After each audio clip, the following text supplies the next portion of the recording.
Hi, can I just check if prep time is over?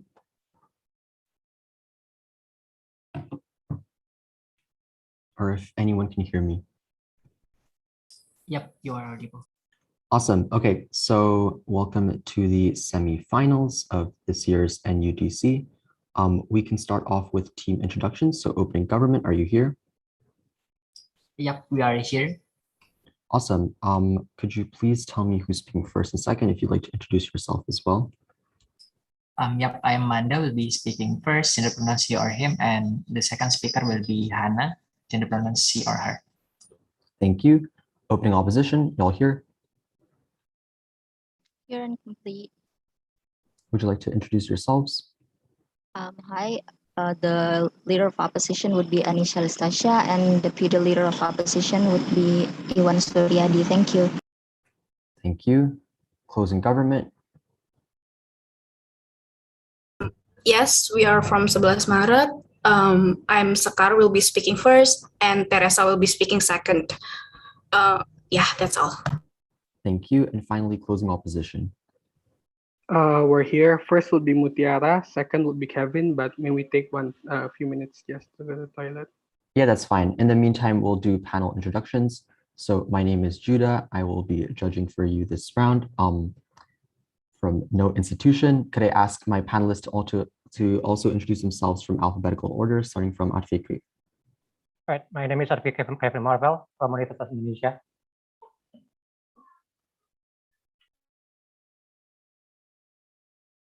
Yep, thank you. We can just go on alphabetically. So, but Astrid, are you here?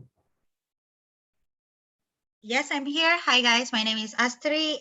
Good luck for the round. Just address me as the panels as a whole. Good luck for the round and have fun when you can. I think next is me. Hi, my name is Bobby. I'm from University of Surabaya. Good luck and have fun, everyone. Right.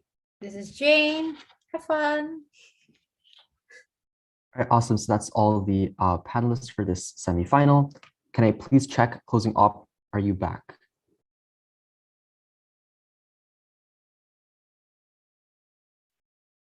Okay, we're still waiting for them.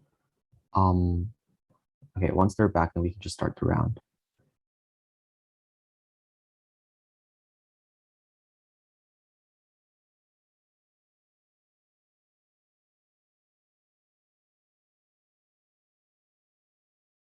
Judah, we're back. Thank you for waiting for us. Awesome. Okay, so we have all teams here, I presume. Two quick points of order. So I will be timing all of you through the chat. I'll send 167715 to notify when your time is up. Also, please, before you start your speech, state your POI preference so that all speakers can be respectful towards you. If all of that is clear, I'd now like to welcome the Prime Minister to start off the debate. Here.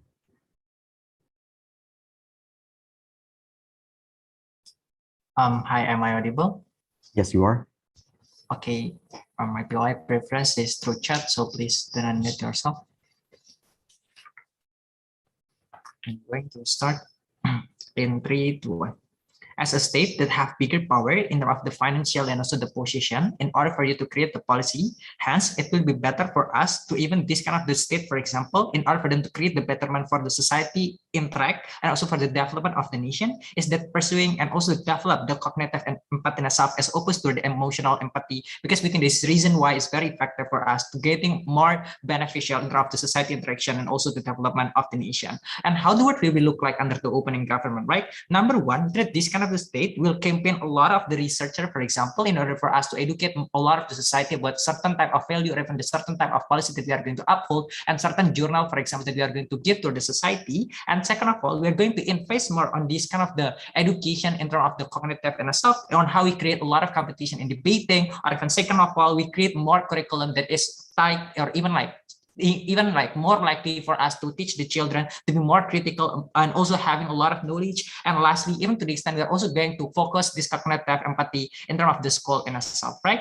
I'm going to talk about the only one issue, which is about the society expectation coming from the state and itself, and why cognitive empathy can fit into the expectation, hence the development that we are going to uphold can be achieved under our self-house, right?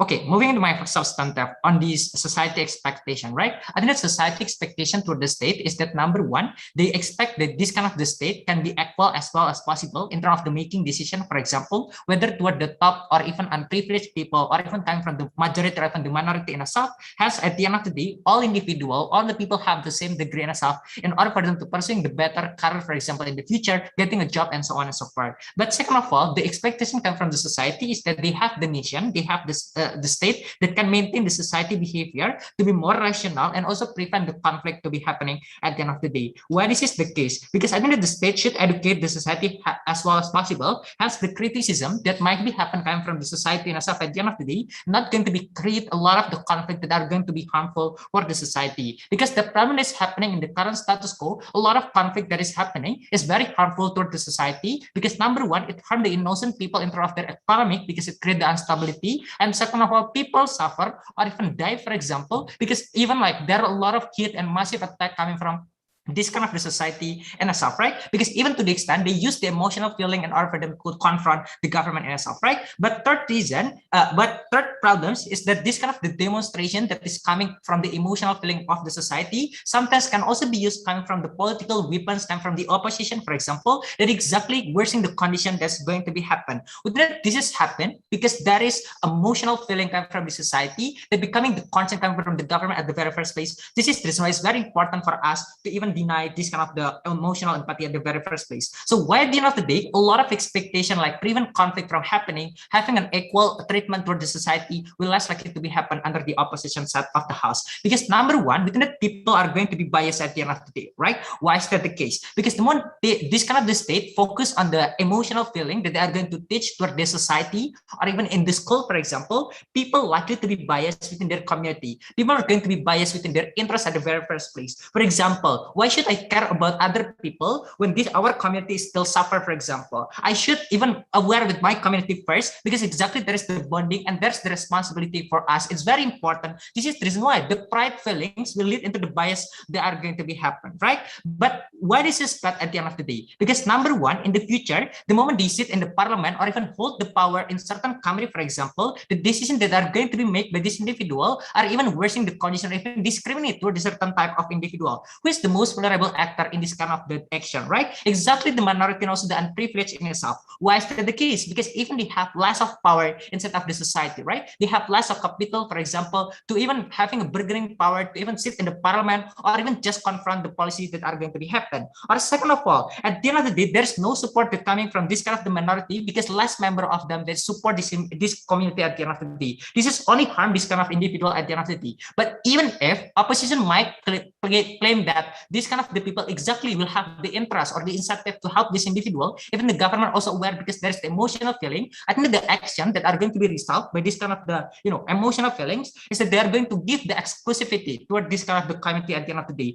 Within it, this is bad because it less sustain for this individual in the future, right? But second of all, you still get a lot of rejection coming from the society because even society currently keep questioning why government aware within this kind of the particular community. Meanwhile, they still suffer anyway, and why this kind of the government should prioritize the people that is not within their background, for example, not within their community and whatnot. This is the reason why it worsens the condition coming from these people at the end of the day, right? But second problems that are going to be happen is that the conflict in itself, right? In current status quo, the moment we use the emotional emotional feeling that we teach toward this kind of the society, sure, the moment there is the something that's problematic toward the policy coming from the government, this kind of the society are likely to directly confront the government itself, right? They're not going to analyze whether or not this policy is good, for example, whether or not this policy is beneficial for them. This is the reason why the case of the massive demonstration in Undang-Undang Prakerja, for example, rising, because even a lot of society doesn't know whether or not this kind of policy is something that's beneficial for the society or not. The problematic and the harms of this is that number one, you create the instability of economic because you create a lot of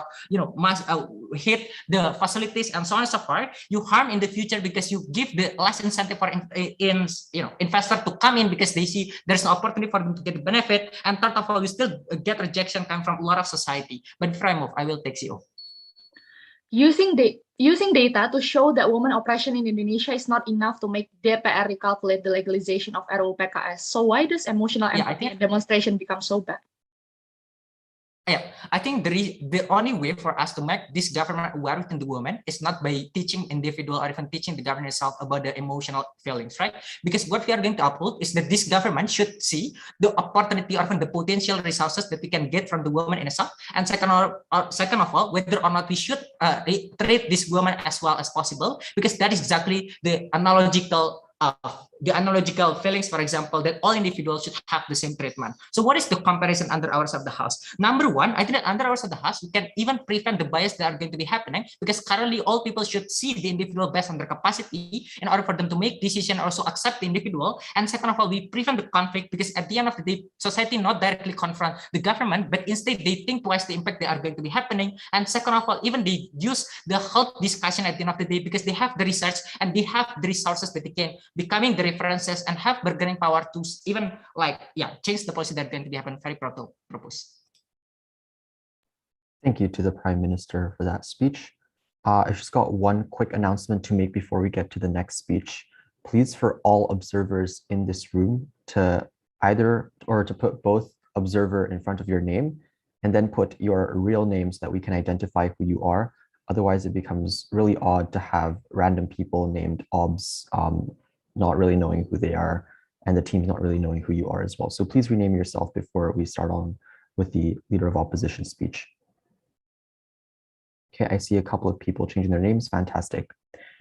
All right, now I'd like to welcome the Leader of Opposition to deliver your speech. You're here. Is my voice clear? Yep.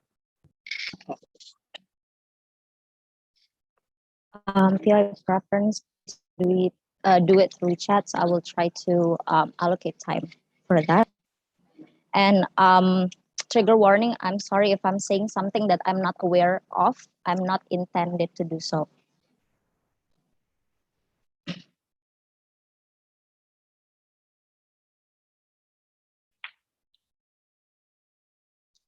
I'll start my speech in 3, 2, 1. Adjudicators note that it is more likely on the government side, the moment that they're saying that people are starting to expect equal treatments and so on and so forth, and also on the idea of discrimination in parliament, for example. Because exactly the moment that you are using cognitive empathy, that is the moment when you are likely using the number, which means that the moment that you see a problem within a several number, you also need to cater that by either like lessen the number or like increase the number. But understand that the idea of social justice or the good in society is not only comparative on the idea of number. Notice that bias will happen anyway, but with emotional, you actually can mitigate it by understanding, for example, oh, I have this type of bias. Thus, I should not actually I should try to understand how bias happen and how other people actually perceive themselves. On their side of the house, it is more likely for people to actually count the idea of more the more people that support several things, the better. That is exactly the reason why it is very hard for people to actually to explain certain things that are very hard to explain, especially when there are like minorities that are less popular and so on and so forth. So all will come in the debate by explaining two things. First, we are going to explain why there will be like better distribution, and second, why is it very good to construct the society. So first of all, notice that adjudicators, like what I have said before, the cognitive and empathy relies on the idea that quantity always equals to the quality, right? Which means that as state, the moment that you see, like for example, more people fall out to poverty, for example, the way you should solve the problems is why actually decrease number of the poverty, right? This is very problematic because it is not that easy for people to get out of poverty on the privilege. For example, not all people want to actually like become rich because they do not have the privilege to have the idea to actually absorb education, because not all people are smart and so on and so forth, right? Notice that with cognitive, corporations are more likely to become capitalistic. For example, they're more likely to actually gain as much profit as possible. comparatively on our side of the house, the moment that we use emotional, we're actually like looking at the very fundamental thing within our products. Like for example, how our products will be like very beneficial to certain people in certain areas. And if there are problems, it is not likely that we are going to decrease the amount of money or the amount of production cost, but we are actually going to mitigate and like try to equal things out. That is the reason why, for example, also in 1998, where people think that it is the problem within money, not the problems that the sovereignty within the people who work in agriculture, for example, because people are starting to think that it is not that good to actually consume certain things, and people start to think that the idea of popular mindset is very much more important. Thus, they leave the idea of minorities, the idea of unpopular thought, and so on and so forth. Now, notice that the problem, the moment that you're actually approaching it within the idea of sum of money, for example, now you are going to actually generalize the problem within the society, right? You're also when all people are actually like going to say these people are enough getting this amount of aids, for example. And also there are a lot of people who are using this, who are misusing this money, right? Or even worse, for example, the moment that us as state think that the way to get people out of poverty is through allocating scholarships that those who need, notice that you are the idea of success, which is arbitrary, is going to be much higher expected on the idea of cognitive, because now you are going to say, we have given you the amount of scholarships, why aren't you still success, and so on and so forth, right? When the problems maybe within the family that they have, for example, they have like less they have less like link, for example, they have less privilege to learn about something new, for example, that those who are more privileged have. Thus, it is very problematic the moment that you are like reliant upon the idea of those things. Even worse, we also say that on the idea of cognitive, there it is more going to be more likely when government is going to be like, oh, I have done my job. Thus it is actually now what is the problem? Why is the number still increasing? Comparatively on our side, it is not only within your job, but also on how you're actually asking people like, do you think that our help is making you feel enough, rather than like thinking that you have mitigated by certain number of things, right? Because notice that but before, yes, POI. How are you going to say that helping with empathy is going to be better? Because because in reality, a lot of volunteer groups actually are calling out people who are helping only based on empathy, because their help is not well managed. They're not giving enough help. They're not giving help that are proper. Yes, we do agree with that. But notice that the amount of help on our side of the house is going to be much more grounded to the extent that, for example, when you are going to like help minority, for example, you at least you are going to do it at the very basis level. For example, you want to actually talk about them, or you want to actually like understand and validate their feelings, not directly like pushing certain number of people to actually like opt into it or understand about it, when it is actually not the case of numbering, right, educators. But secondly, why is it very important to create social contracts, right?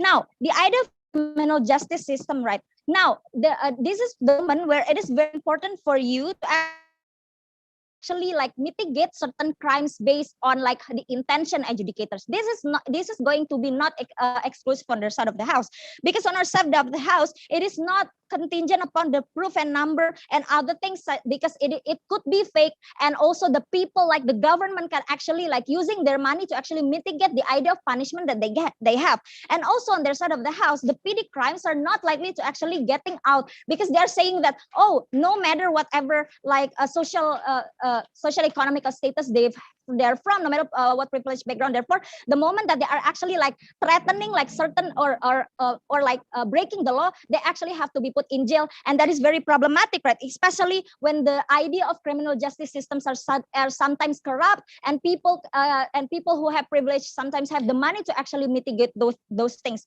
We think that on our side of the house, people are more likely to actually understand the very basic reasons why certain things happen and mitigate it based on that, not based on numbers. Very hard to oppose. Thank you to the Leader of Opposition for that speech. Now I would like to welcome the DPM to deliver theirs. Here.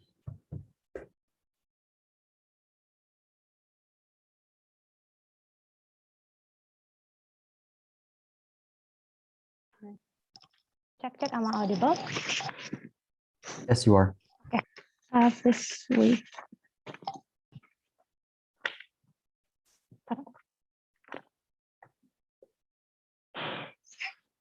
If you have any POI, just can type it in the chat box.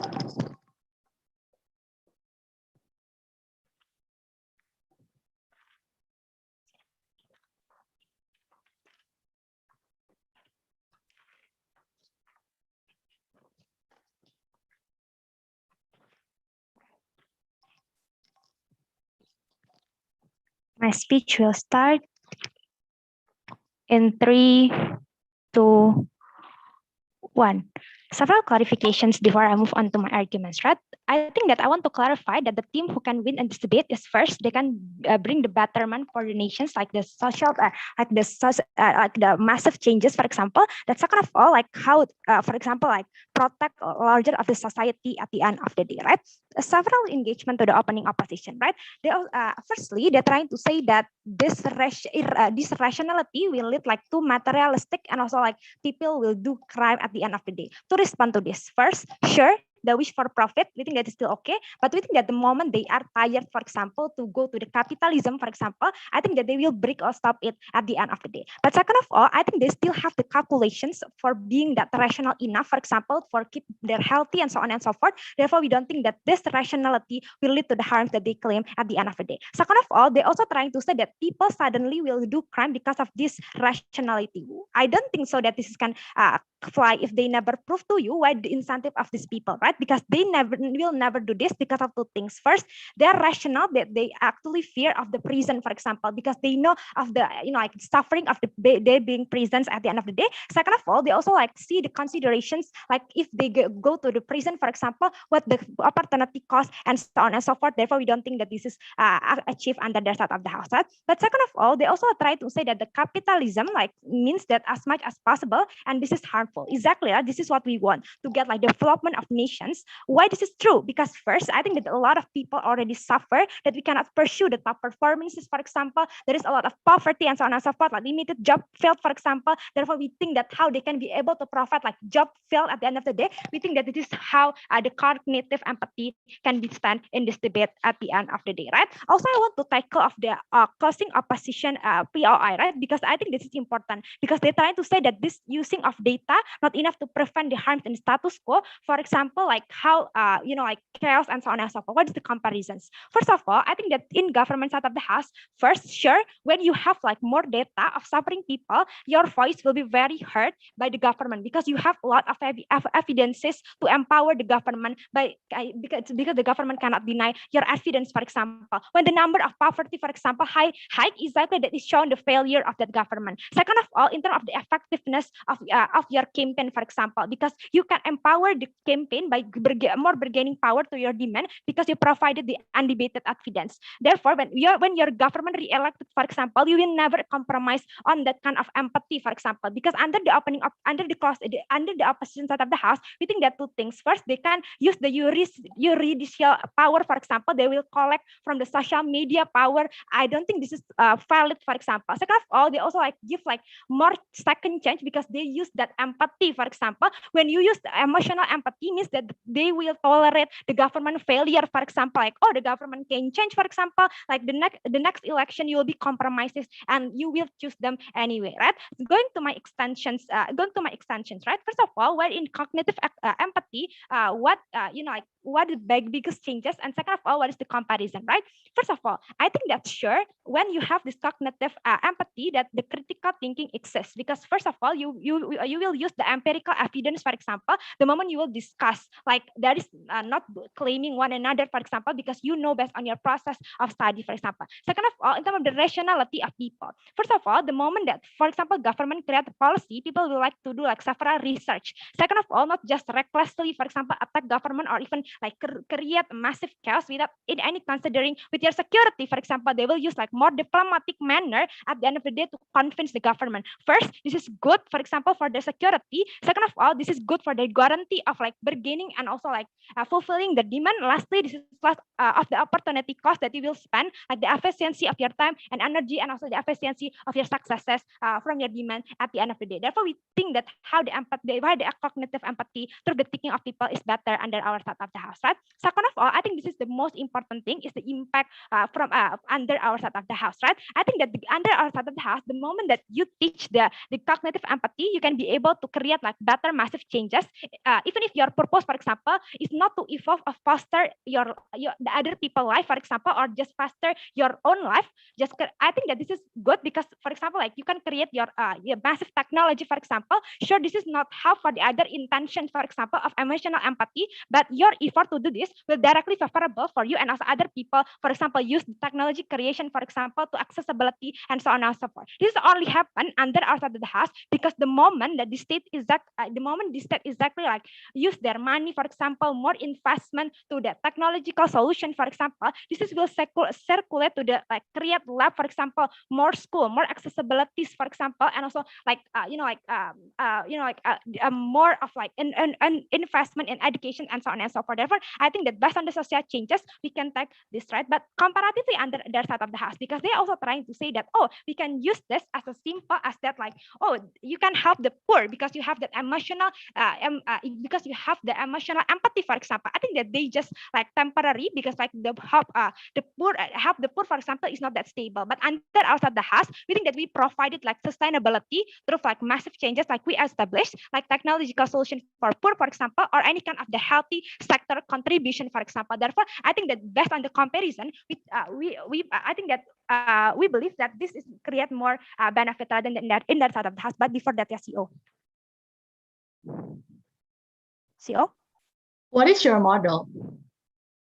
I think that first of all, we have to told you is that when we actually teach this, it means that there is a lot of investment in terms of researcher. Second of all, it means that there's of education campaign, for example. Third of all, we think that how the massive social massive social campaign, for example, to use like the data analysis, for example, or the data evidence in the form of like bargaining to your government, for example, or in terms of like solving the kind of a problem, for example. Therefore, that they are not that reckless, just like trying to attack each other, for example, but they use the best on the empirical evidence at the end of the day. But lastly, in terms of the comparisons under their side of the house, right? I think that how they also say that emotional empathy, like you can treat someone as good as possible, for example, like your relationship better, like more respect and etc. I think that to respond to this, I think that you shouldn't have to teach it massively because first you have owned this when you was born, for example. Second of all, you can get this as time as your experiences. And third of all, based your environment, like how your toxic environment is exactly not supported. Therefore, we think that the moment cognitive empathy, there's the incentive for them to solve this, and also like the more more changes will be happen under opening government. Thank you to the Deputy Prime Minister for that speech. Now, to close off top half, I welcome DLO. Here.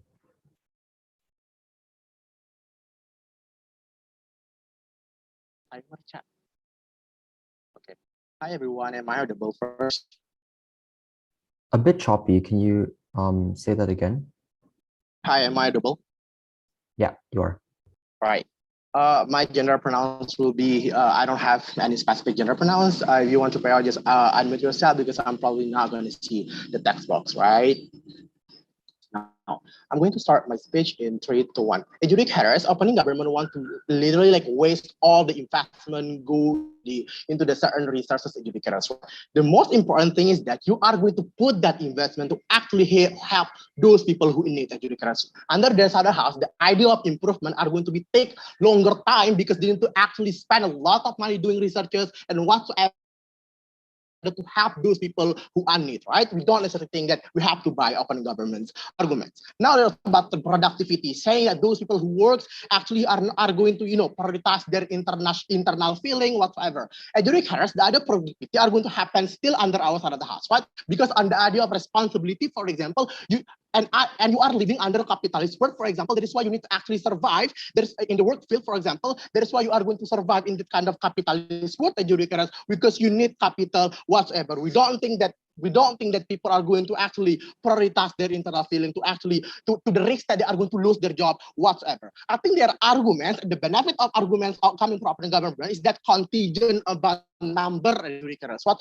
meaning that people who are oppressed and those minority in the current status quo, in the fact educators are losing in terms of number educators because simply they are minority, right? Meaning that under the side of the house, the moment when this minority don't actually, showing the idea of massive number, people are not going to take minority as something that is very serious to be talked about, right? Now, I'm going to talk about, then their argument is very complicated to the idea to the idea that their proposal is very complicated. Educators, intellectual, logic, researchers, a kind of thing is not accessible whatsoever, right? Because their proposal is only contingent upon those privileged people, right? It could be, it could be created the moment that when the student and particular individual take longer process, right? For example, through teaching, for example, through practice and take longer process and those complicated things educators, right? Not to mention that not everyone has the same privilege to understand faster,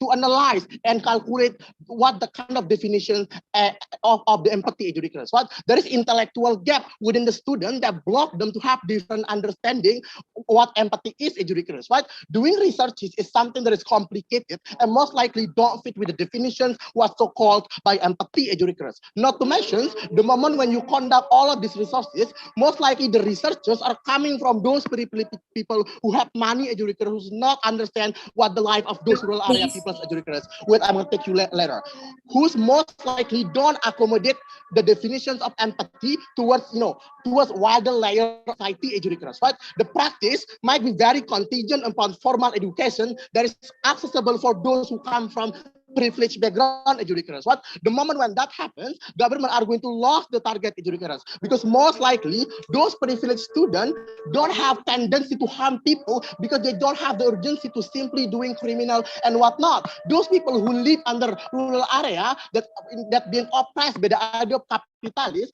and less fortunate, for example, it should be the main target of this teaching empathy educators, right? Most likely they the pre-existing belief that willing to do such a actually run away from that toxic poverty educators. That's why the idea of empathy lies within their secondary priority educators because they are prioritized more. That is why they are willing to actually kill people. For example, I'm sorry, trigger warning, right? Now, so the idea of empathy should be prioritized for those unprivileged people. We don't necessarily think that those kind of teachings methods are going to be accessible for everyone. Now, this is the thing: empathy through emotional, meaning that you will feel empathy when you see people suffering, for example. What the practice is become feasible since don't need complicated tools like resources in intellectual practice educators, right? Most likely, the utilize of emotional feeling would become more feasible because we believe that everyone have that empathy emotional. That's why the moment when you watch suffering people on the film, for example, you cry literally without eventually process is this logic or not, right? So the idea of don't need the idea of tools are going to more exclusive under our side, right? The moment when you create empathy as something that is very fancy and intellectual thing, you don't validate these people who have empathy simply emotionally educators because now empathy will be considered as privileged matter. You worsen the status quo, right? Because these particular people who have emotional empathy is going to discredit themselves as if they're not doing good educators, right? They're going to stop being good and they are going to stop doing things that potentially have those people who earn it, right? Now, they're actually talking about social movement, right? I'm going to prove you why the social movement are much better under our side of the house, right? Educators seeing gay people are being tortured and other minority and being oppressed don't need intellectual calculations educators. You just need heart and decent human being. That's why the movement is still going to be productive under our side of the house educators. Because right now, under the side of the house, the idea of minority are going to contingent about number. We don't necessarily think that people are going to willing to go and doing protest. That's why the idea of irrational emotions are going to be much better under our side of the house because you need number. Because people are going to willingly go to the street, for example, the moment when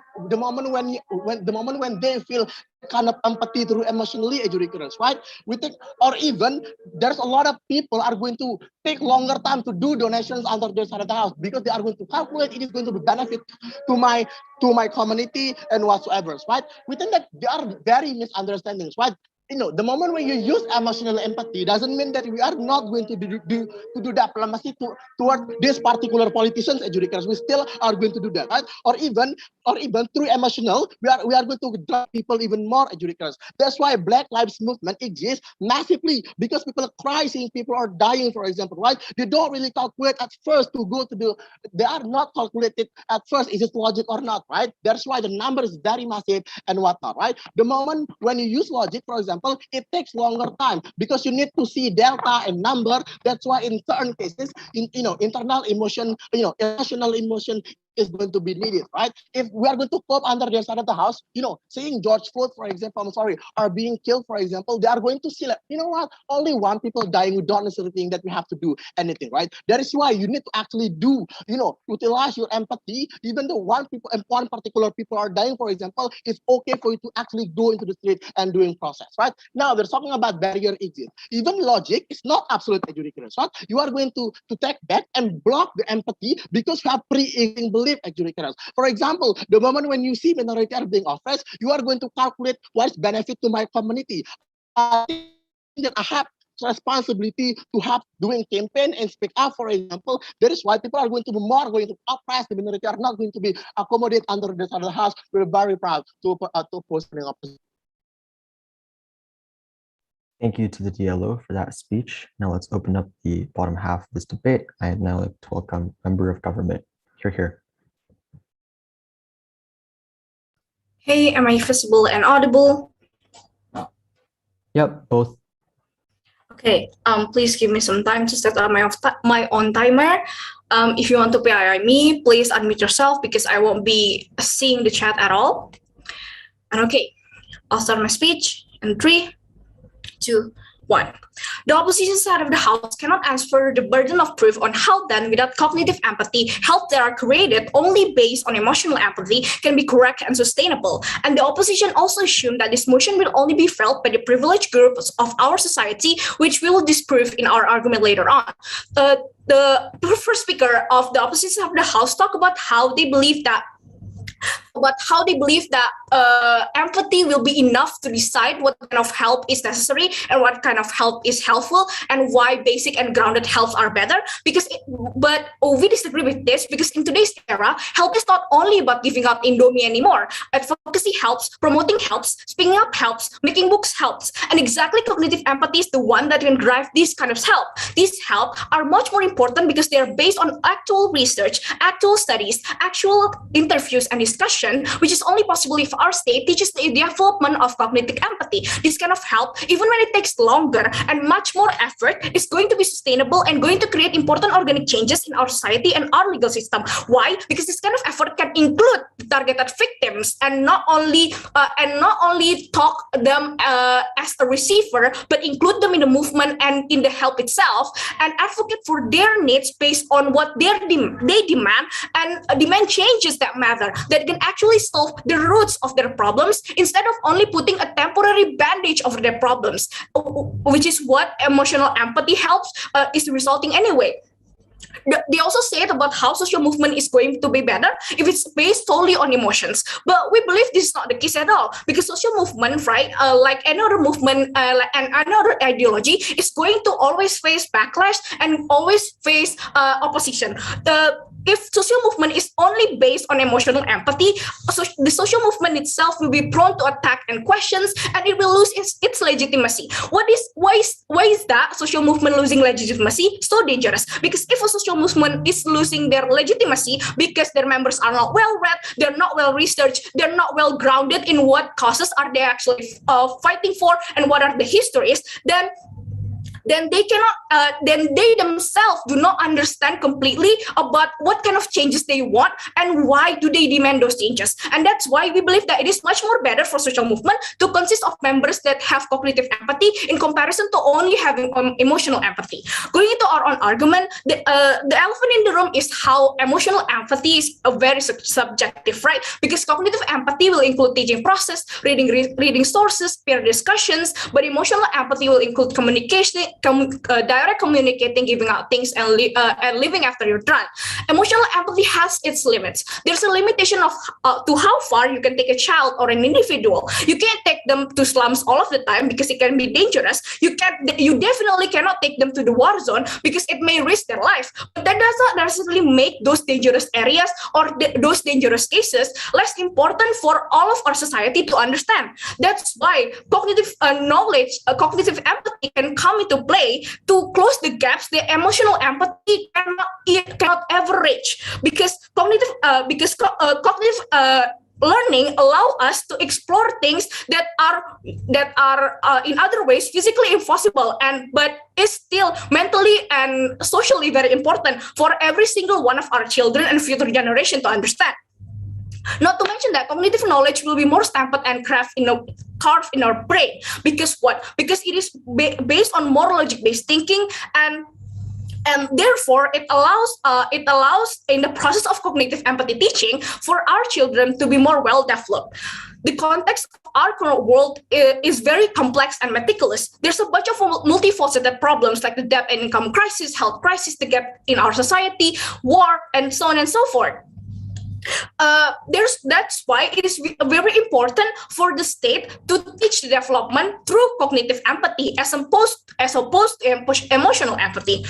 Why? Because cognitive empathy promotes problem solving, whereas in emotional empathy promotes the importance of feeling, which means that in cognitive empathy, you're not only teach to care about others, but you are teach to know why you should care, how can you care, and all of the important things that you need to know in order to care for them the best. Whereas in emotional empathy, a child is going to be easily rewarded as long as they feel empathy.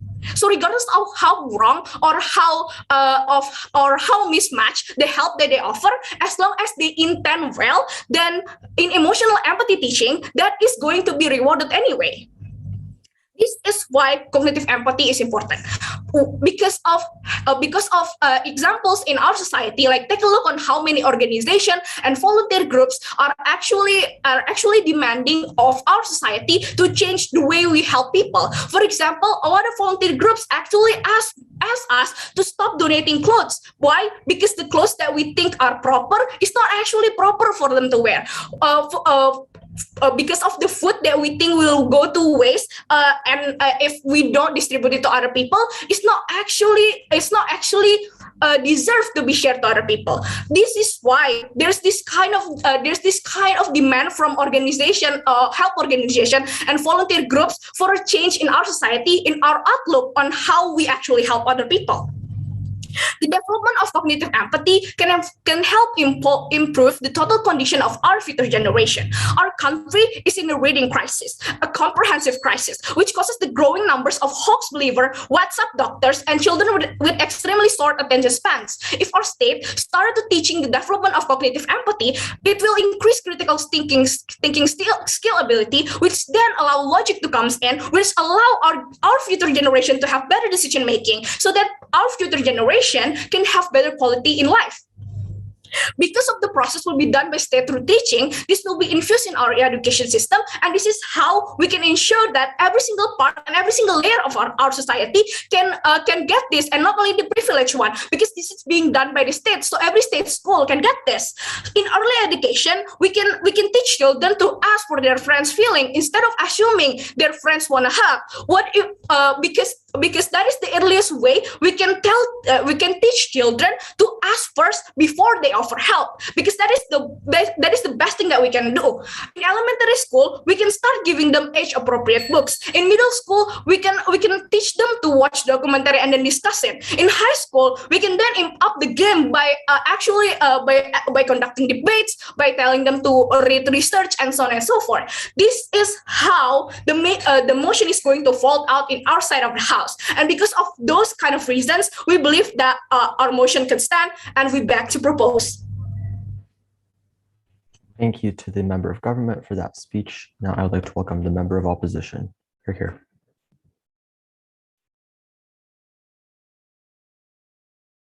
Hi, am I audible? Yes. Okay, thank you. Just a minute. I'm going to put on my helmet first.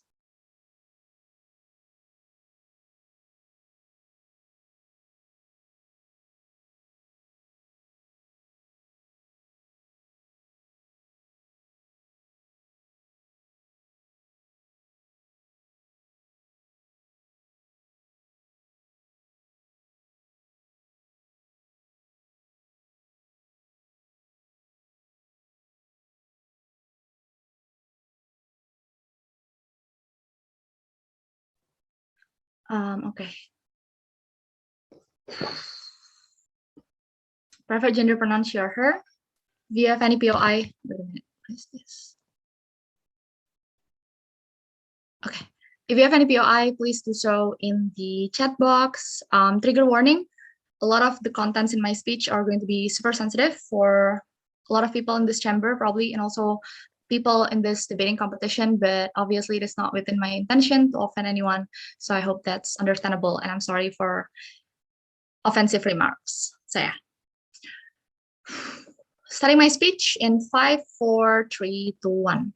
Two framings in this debate to differentiate closing opposition with the other three themes. First, let's engage the opening government and closing government altogether because they have two similar contributions in this debate. First, that cognitive empathy is more reliable because we rely on data, therefore it is harder to deny the grievances of minority or marginalized individuals. And secondly, because emotional empathy is bad because it is usually leading us to chaos, jeopardy, or crime. Firstly, we think that data is never a reliable source of empathy because data will only result in cognitive empathy that is heavily pragmatic, and it will not give holistic benefit for the marginalized. What does that mean? It means that when you rely on data or researchers, for example, you empathize on the basis of calculation of the utility of African-American people or women to the government or state to determine whether or not these individuals deserves to be empathized, whether or not government create affirmative action for them is preferred or not, right? It will only result in two things. First, it will result in failure because there is an initial asymmetrical opportunity wage age between women and men, between between Caucasian and also African-American, for example. So this asymmetrical data will most likely be used to instead gives confirmation bias to discriminate the marginalized even more, because people can simply say that scientifically speaking, women are inherently less productive than men because they need birth leave, they need more sick leave because they are also experiencing period pain and whatnot, or how the data will simply show that African-American or Hispanic is less productive, which is very evil because again, this is a result of decades of marginalization that cannot be reflected only by simple data or researches. But second result is that even if this empathy succeed in creating affirmative action, such as scholarship for women or for African-American, it will also not be holistic affirmative action because this can only cater certain career-oriented women or educational-oriented African-American, for example, neglecting the most vulnerable of the most vulnerable, which is women who decide to become housewife that still faces sexual abuse and whatnot, right? But secondly, in regards to emotional empathy is bad and will always lead to crime, we don't think so, right? Because this emotional empathy can still, firstly, in the base case scenario, can still be created in form of pengabdian masyarakat or social services that we usually compulsate university students to do so. So this will most likely be also peaceful to begin with. But even in the worst case scenario, this leads to things like demonstration and whatnot. There is never a mechanization of why demonstration will suddenly be that bad or jeopardizing under government bench, because using data to show that woman oppression is bad in Indonesia turns out to not be enough to make DPR recalculate the legalization of RUU PKS that they just did last month.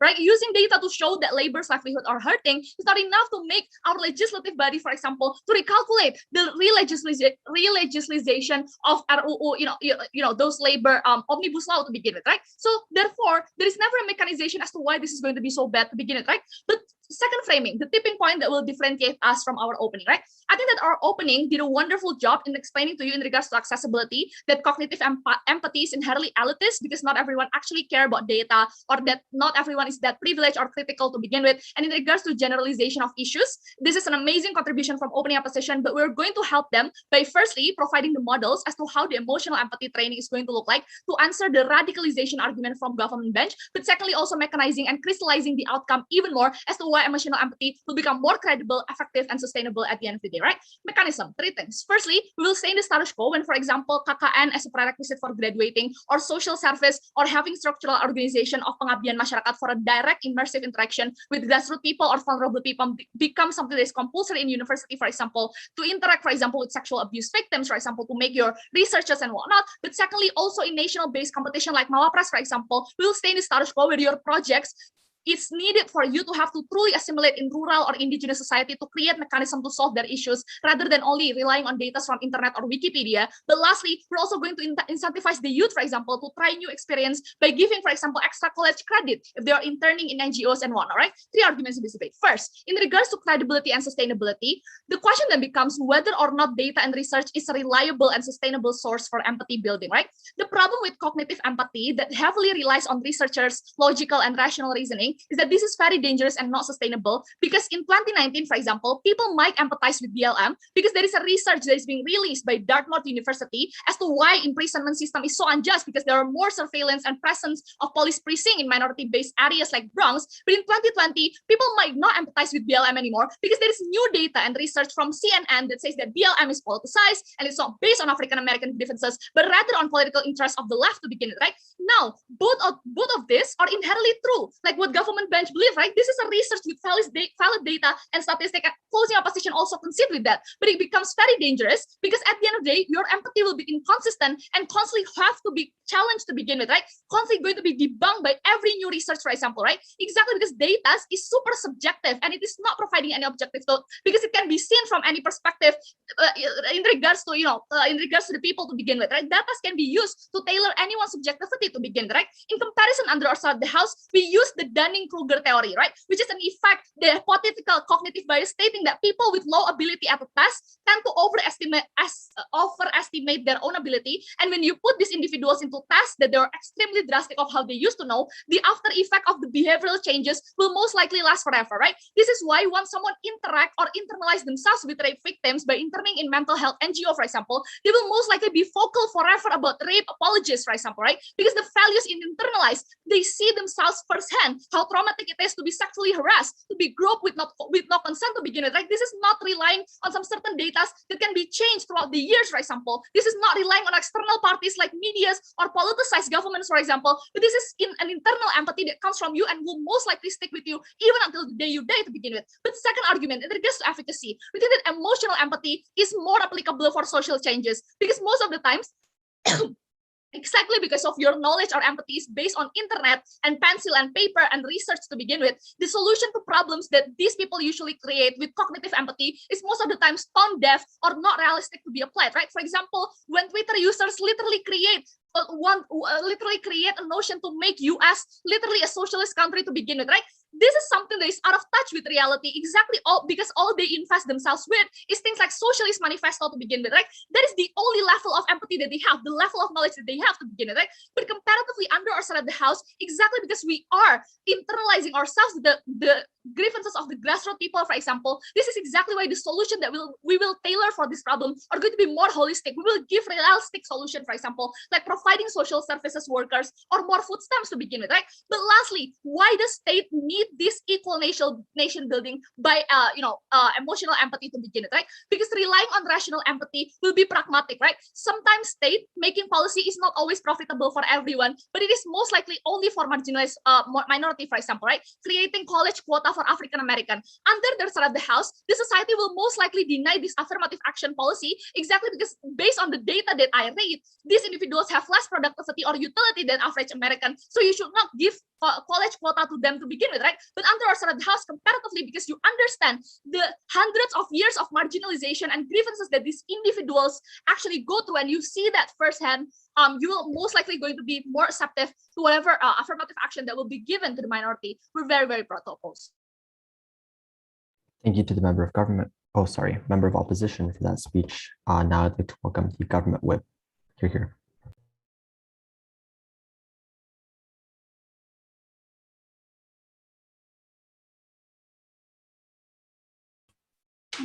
Before I move on, may I drink some water? Yeah, that's fine.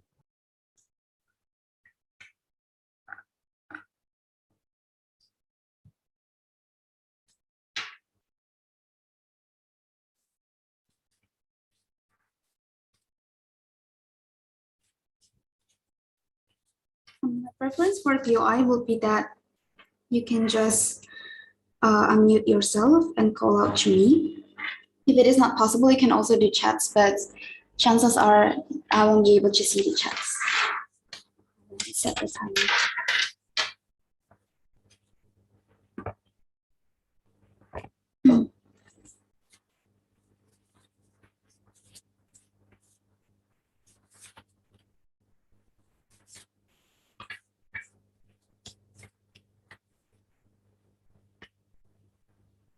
My speech will start in 3, 2, 1. So this motion is about how the stage will actually teach the development of cognitive empathy as opposed to emotional empathy. And one of the metrics to actually show which team or which bench is actually going to contribute more towards this motion is through actually taking the perspective from the education side, from the teachings itself. Now, there are 3 main points to actually see whether the education itself is in accordance with 3 qualifications that we need to be the metric. The first one is that which one is actually more relevant to the current issues. The second one, which one can actually develop the state more. And the third one is about how it is going to give, which side is going to give more goods for the society function overall. Now, the reason why we need these kinds of qualifications is because education's main goal at the first place is actually to help in maintaining social integration and helping its society members to actually enter the society itself. And therefore, by giving them the knowledges that they need, we have to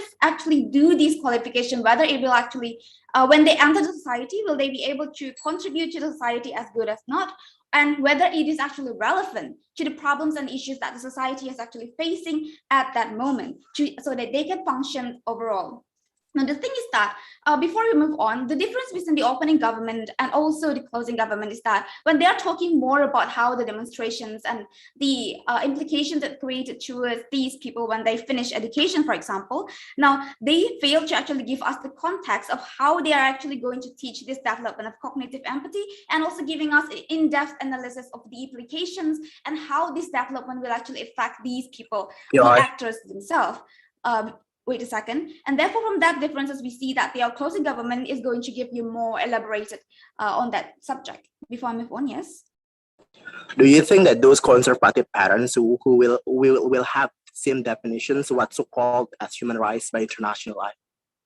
We do not see that this is a conservative movement. Why so? In any way, we actually see that cognitive empathy is actually being more progressive. Why so? Because it is actually more relevant to the modern issues that is happening in our society today, right? Why so? First of all, we see that the opposition seems to be talking about how the data cannot be trusted and how it cannot be understood. That gives you a very constant empathy. But we see that actually in the world of the government, they are going to have a much more fluctuative and inconsistent empathy and understanding of what is happening in the society itself, something that is very important for these actors to function and to develop the state itself. Why so? It is because of how the people perception is subjective, right? All the benches here today seems to be understanding that one point to be the same. Since you are subjective, then we have to actually redress the subjectiveness as much as we can while actually having more benefit than to be given to the society. Now, let us take the analogy of visiting orphanage. I believe that a lot of Indonesians in elementary school actually have the curriculum of visiting orphanage as one of their way to actually study and so on. But actually, the likelihood that we see when the closing opposition seem to be proudly talking about how we are going to be more vocal when we see victims of rapists and so on. The thing is that the people are not going to have the same perception. Perhaps, ma'am, you will actually have that perception and will stay in your mind and you will be more vocal, but not everyone will have the same understanding. You need to understand that subjectiveness is very strong on that point. When I visit my the orphanage, I may actually sympathize and empathize with the children, but that doesn't make that everyone will actually have the same. Now, why is this actually much more better data on our side. This is because while subjectiveness is also existing, at least we are not trying to make people feel the same. They are not going to be forced to feel the same. This is the main point itself, because feeling is very fluctuative. It is the most objective thing that exists in human history. But on the other hand, when you are going to have this cognitive empathy, we are going to teach them how. We are going to let them visit orphanage or perhaps refugee, for example. Even if we do not do that, we can actually go from actually researching, which will give you a better understanding that is less subjective. Why? Because there is only going to be one understanding regarding the data that is given, regarding the news that they are going to read, for example, regarding why it actually happened. How are the refugees in Syria is actually entering Indonesia right now? How did they get here? What is actually terrorizing them? Who are the actors? The victims, who are them? Who are the perpetrators? And who are the ones that actually influenced the war to actually happen? What is the historical background behind all of these kinds of events? Now, these are the things that we are going to teach to the people, to the state people, through the cognitive empathy, as opposed to when you are going to use emotional empathy, you are just going to send your children or your students out there, or workers, for example, to the refugee site and then let them to feel themselves. But then you will not going to actually force them to actually learn the historical background and so on, which is something that is not going to be guaranteed that they will go home and search it on Google and so on. But instead with this, we can actually at least make sure that subjectiveness is going to be repressed, and therefore they are going to have one understanding. This is indeed an urgency. This is indeed an issue that is happening. And this is something that we need today. It is something that is very relevant in the modern era. Why so? The issue in society, what is it? It is not only about refugees, but how women are being oppressed. It is about how there is an environmental abuse. There is about how there's an imbalanced economic distribution and so on. And how are you going to tackle these issues when you are going to rely on empathy that you develop from actually trying to understand the feeling, trying to actually feel the same with the people who are the victims? At the end of the day, you are not going to have the habit of actually trying to analyzing of what is actually happening on this issue. Well, as opposed to when you are being actually getting used to this cognitive empathy, you will then, the first thing that pops up in your head is not, oh, how are those people feeling? But it's more of like, why are those people doing that? Why are those people in the slums? Why are the refugees in Syria is currently in Bangladesh, over 1 million people of them? Why are wars actually breaking in this freaking world when peace is actually trying to be created? Now, that is the way people are going to think. Very, very different from an emotional empathy, the way the government, the opposition is actually trying to create. Now, why is this more urgent and more relevant? Because then it will help to give better significant implications. Because while doing this, the people will have the habit of actually portraying and pointing out the problem, contextualizing them, actually researching about them, even studying about those issues, and then they can become vocal, they can become advocates, they can even write journals, and even spreading the word to their friends through usual debating, because now debating is something that is normal, not something that we see only on NUDC or under competition, but something that we can see in daily life more often, because people are used to thinking that way. And at the end of the day, the scenario with biggest likelihood is that in this government side, we are going to have a world that is much more sensitive to these issues, and more issues are actually going to be tackled much more faster and much more effective. That is why we are proud to propose. Thank you. Thank you to the government whip for that speech. To end this debate overall, I welcome the opposition whip. Hear, hear. May I go to the toilet 1 minute, Judah? Sorry again, yeah. Yeah, sure, that's fine. Judah, me too, yeah.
Yes, I'm audible. I'm just wearing my helmet. Give me 1 sec.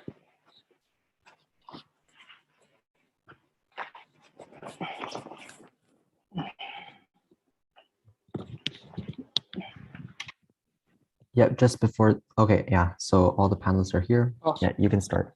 Oh, Mbak Astri tadi ke toilet. Okay, sorry. I'm just going to strengthen my paper. 1 sec.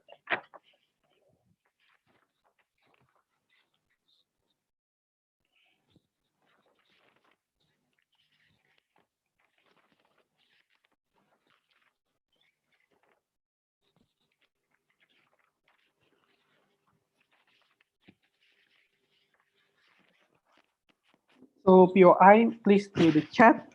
If you guys have any, if you guys want POI to the chat, Kevin, he or him. But I'm going to switch over from like Google Docs to paper. So I'll just give you guys maybe on the 5th minute to POI. Most likely I'm going to take from opening government. So yeah.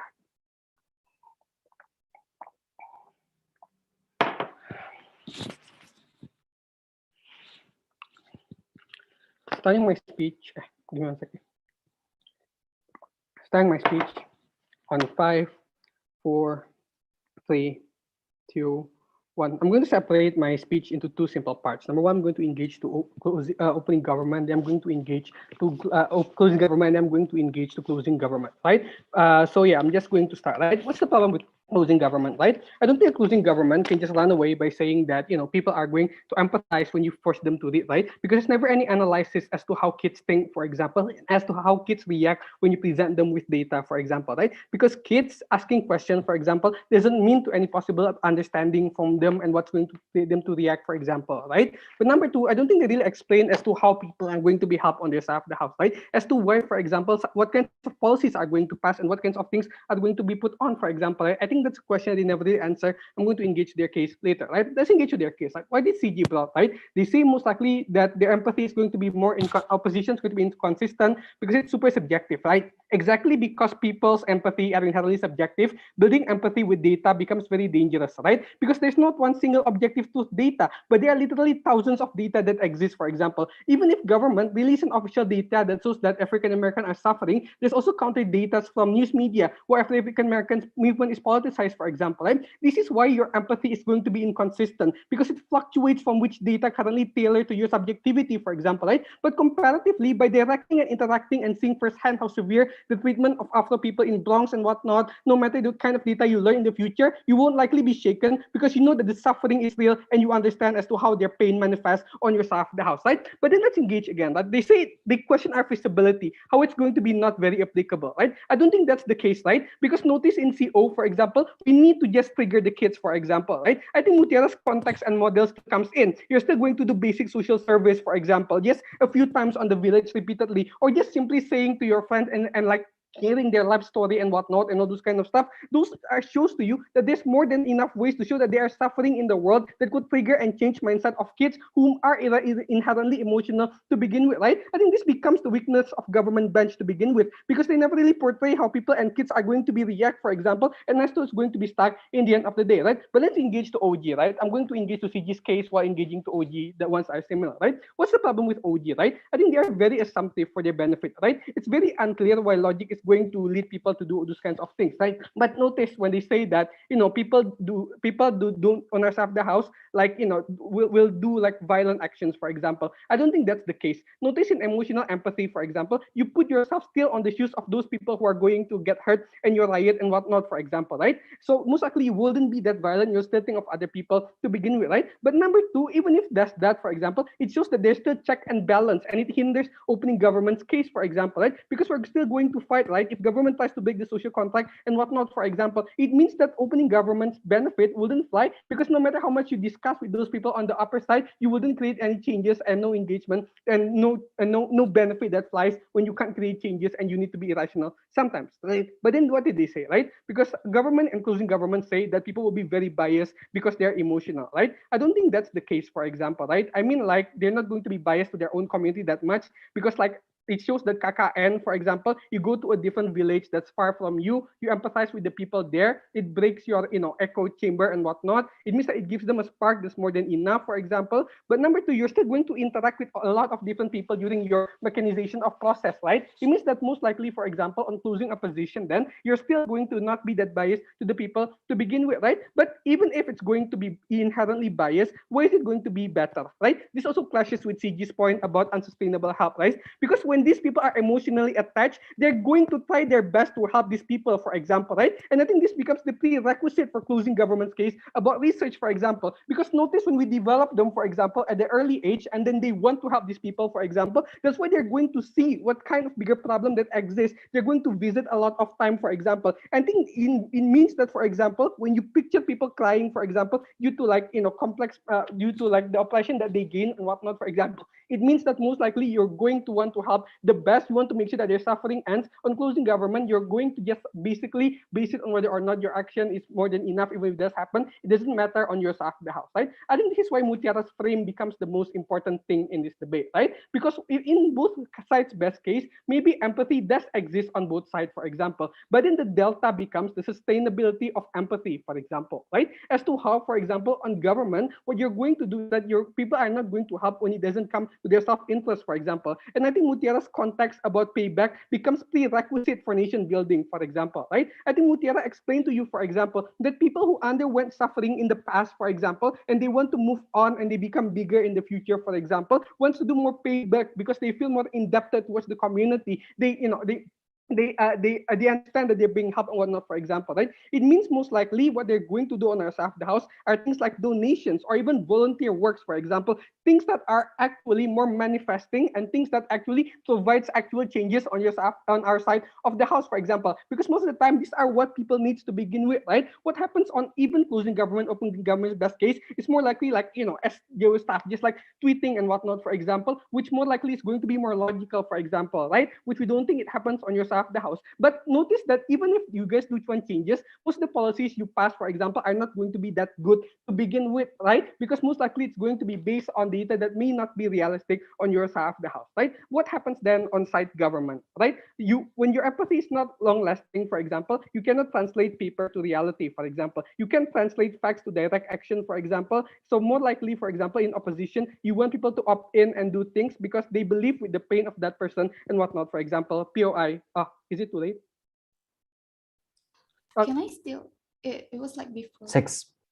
Okay, so what happens then on government, right? I think the problem then on your side of the house is that data changes over time, for example, and it means that a constant stream of help wouldn't happen on site government, for example, and it's dangerous because then without this constant stream of help, then what you're going to try is going to only not going to solve the problem that much, because most of the time, what do marginalized society want? They want constant help that's going to support them all of these kinds of times, right? What happens on CO, right? We concede to you that maybe our help is going to be emotional, that maybe our help is going to be one direct action, for example. But what happens then is that the help is going to be constant, because when you see African Americans on the street getting harassed, you're going to help them. When you're being asked to donate, you're keep on donating, for example. These kinds of circulation, for example, is able to help these people on the ground, for example. Even passing African American affirmative action policies, for example, caters to small people, passes because people support and has no need for logical basis for these policies, and we're going to help these people suffering to begin with. I'm very proud to oppose.